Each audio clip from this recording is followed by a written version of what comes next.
Why? Why? Ang galing, Eman. Ang galing, ang galing. Meron akong envelope na ibibigay sa'yo. Okay. Just to confirm, wala kang idea kung ano yung nasa loob niya. That's So tago mo lang to. Tapos hide it somewhere na hindi ko makikita or makukuha. Okay. Ganito mo na yung kamay mo. Tapos, lalagay ko to. Mako, ano yung hawak mo ngayon? Sharpie. Sharpie. Sharpie pen.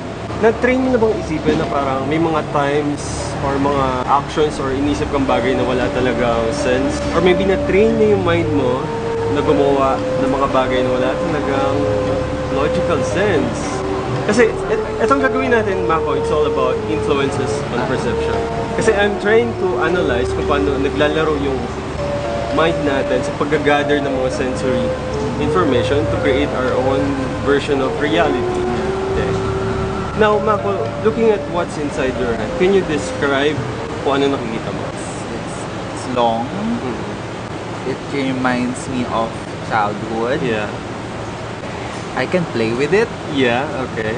This is a toy. Toy? What kind of toy? It's a toy train. Toy train. Yeah. Okay. Ganito, Mako.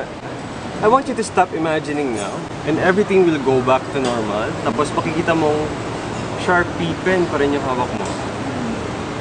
Naalala mo beforehand, meron akong binigay na envelope sa'yo. Yeah.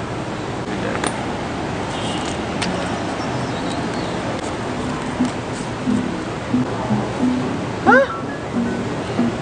Really? No way, it's toy train. Yan yung na-imagine mo. Yeah. Ang galing, Eman. Ang galing. You're amazing.